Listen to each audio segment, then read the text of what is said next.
Well, the MPs are discussing the Ram Mandir resolution in the Lok Sabha. A short while back, Union Home Minister Amit Shah spoke about the historical significance of the Ram Mandir movement and highlighted that for centuries people have fought to ensure that Lord Ram gets back to his rightful place.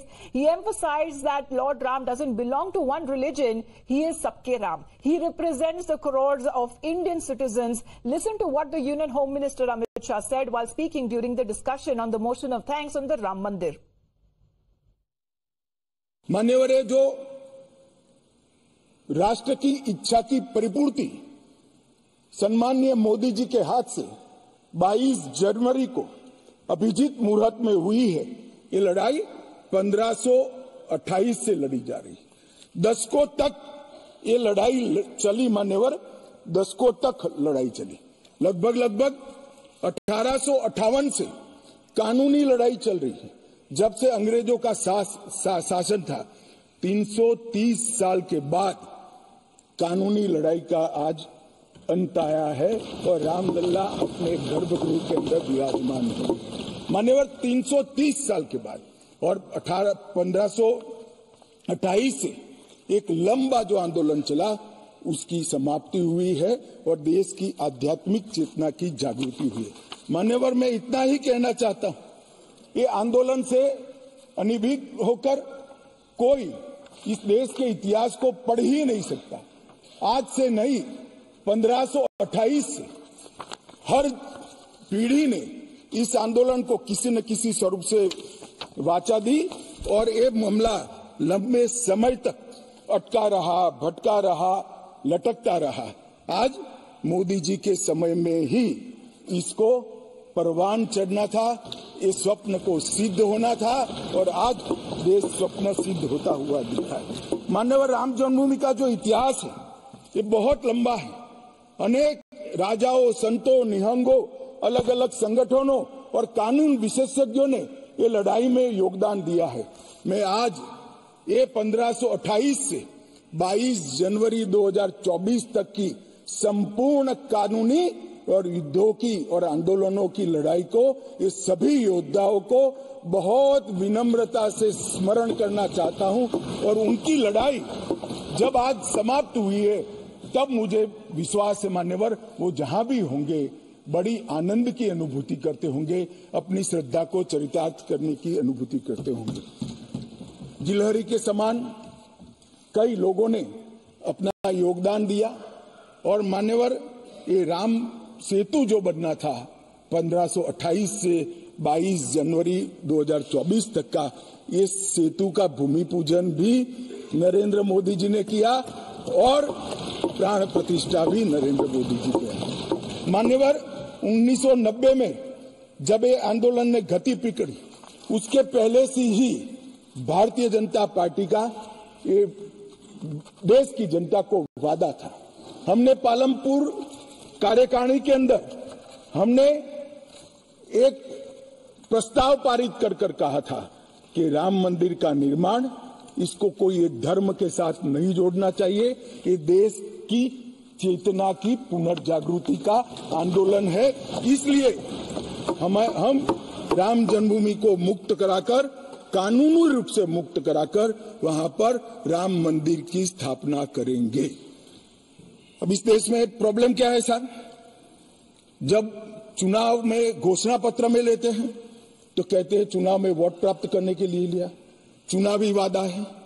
ये भाजपा ऐसे ही वादे करती है।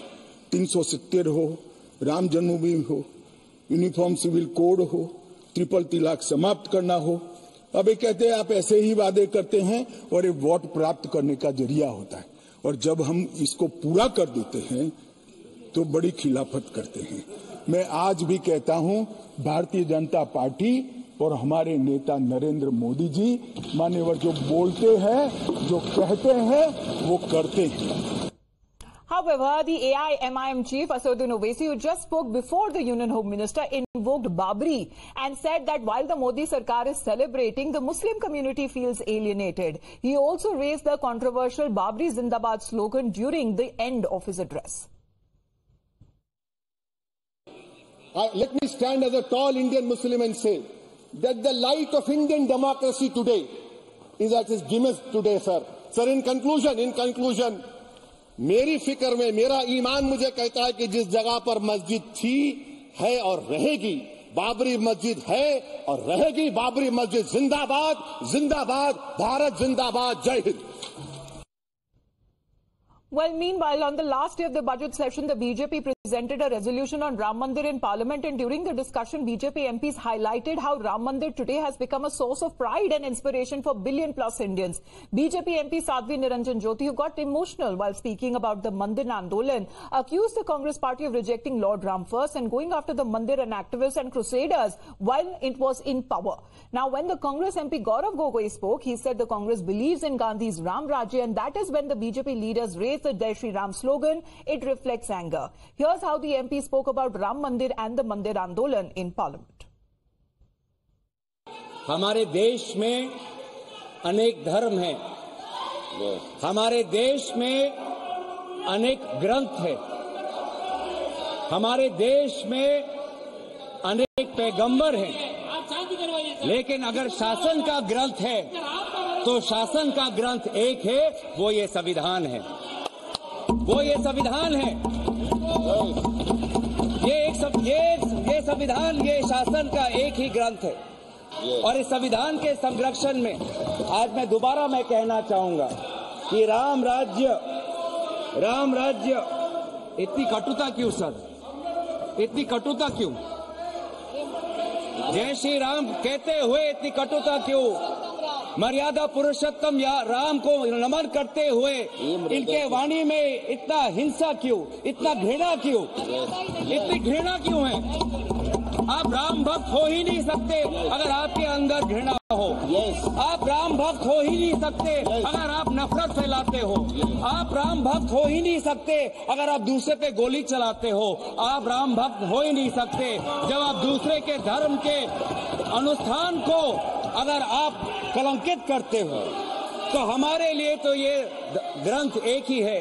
इस ग्रंथ में लिखा है, हम भारत के लोग भारत को एक संपूर्ण प्रभुत्व, संपन्न समाजवादी, पंथ निरपेक्ष, लोकतंत्रात्मक गणराज्य बनाने के लिए तथा उसके समस्त नागरिकों को सामाजिक, आर्थिक और राजनीतिक न्याय, विचार, अभिव्यक्ति, विश्वास, धर्म और उपासना की स्वतंत्रता। मैं दोबारा ये पढ़ना चाहूंगा क्योंकि कभी कभी आपके शब्दों से लगता है कि आप ये संविधान का डॉक्टर भीमराव अंबेडकर के मूल जो निर्देश थे वो ही भूल गए। मैं दोबारा पढ़ देता हूं ताकि, क्योंकि आपके अंदर इतनी घृणा है। भारत के प्राण को अनुप्राणित करने वाला यह तत्व था, इसीलिए महात्मा गांधी ने भी जिस समय स्वतंत्रता आंदोलन की शुरुआत की तो अपना राजनीतिक दर्शन रखा था राम राज्य, और प्रतिदिन का भजन रखा था रघुपति राघव राजा राम, अंतिम शब्द रखा था हे राम। परंतु हे राम, मैं ये कहना चाहूंगा, उन राम को भी प्राण प्रतिष्ठित करने में इतना संघर्ष करना पड़ा जो भारत के समाज से लेके आध्यात्म और मन तक विद्यमान थे, जिसे हम लोग उस आंदोलन के समय कहते थे कि ये तन प्रभु राम का, मन प्रभु राम का, तो हर क्षण बोलिए जय श्री राम की। आस प्रभु राम की, श्वास प्रभु राम की, तो प्रति क्षण बोलिए जय श्री राम की। मगर आगे समस्या ये थी, तो हम कहते थे शासन चलाए चाहे सीने पर गोलियां, परवाह नहीं कीजिए शरीर और प्राण की। आए आपदाएं विपदाएं भले कितनी, बनाएंगे हम मंदिर सौगंध श्री राम की। जब कार सेवकों के ऊपर इनकी सरकार के समर्थन में रहे, इनके साथ में है, इंडिया के गठबंधन में है, क्या एक बार भी कांग्रेस ने उन कार सेवकों की छातियों से जो रक्त बहा था, अयोध्या की गलियां रक्त रंजित थी, सभापति महोदय में वहां थी, क्या कभी इस कांग्रेस ने खेद प्रकट किया? कांग्रेस के नेता प्राण प्रतिष्ठा अपना पे भी नहीं गए, किस मुंह से जाते? क्योंकि इनको कभी चाहिए नहीं था कि ये राम मंदिर जो है यहां पर बने, तो किस मुंह से जो है यहां पर जो है वहां पर मंदिर में दर्शन करने जाते। लेकिन आज आपको वक्त है, आज मंदिर बन चुका है, जो पाप आप लोगों ने किया है वो पाप का प्रायश्चित जो है मंदिर में रामलला का दर्शन लेकर जो है आप कर सकते हैं। हम जिस कालखंड में जिसके हम आज साक्षी हैं। इस कालखंड में भगवान राम का मंदिर बनने देखना, उसकी प्राण प्रतिष्ठा होते देखना, वहां जाकर के दर्शन लेना, ये अपने आप में एक बहुत बड़ा ऐतिहासिक बात है। जिस प्रकार से भगवान राम का मंदिर बना, क्योंकि भगवान राम जैसे कुछ लोग सोचते हैं वो कुछ सांप्रदायिक विषय नहीं है। श्री राम केवल हिंदुओं के नहीं, वो सबके हैं। भगवान राम हम सबके पूर्वज भी हैं और हम सबके लिए प्रेरणा। Well, we have Shivani with us right now. Shivani, quick update because the parliament proceedings are still taking place, but even the main crux of what has been said till now is that Bhagwan Ram sabke hai.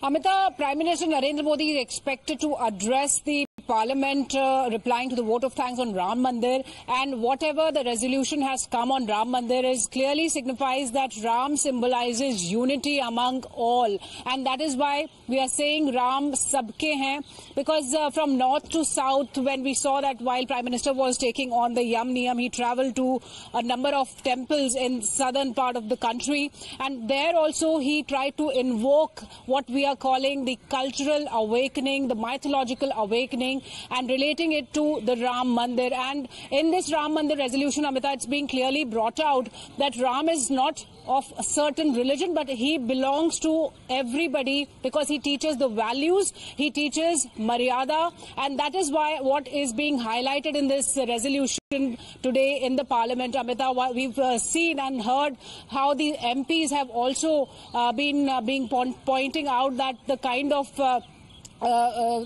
of sacrifice Lord Ram has shown, and right from his childhood days to his being a king, whatever he did was based on value systems. And we also heard the Home Minister Amit Shah speaking today on Ram Mandir. He also said that Ram teaches all of us values, he teaches us sacrifice, and that is why he also said that Prime Minister Narendra Modi has acknowledged, and he also gave credit to Prime Minister Narendra Modi for naming the airport at Ayodhya on Maharishi Valmiki. So a number of different points that have come out in discussion today in the Parliament, Amita. A lot of reactions also from Asaduddin Owaisi and Congress MPs too. We've been getting a lot of reactions, and we all expect that Prime Minister will be addressing the last day of 17th Lok Sabha in some time from now. Well, we are standing by for that, waiting for the Prime Minister's address in Parliament, but a very historic one as far as the Union Home Minister also speaking on the occasion as far as the Ram Mandir is concerned, and today also that brings to the end of the 17th Lok Sabha. For the moment, Shivani, thank you very much for joining in. Stay tuned to Times Now for all the live updates.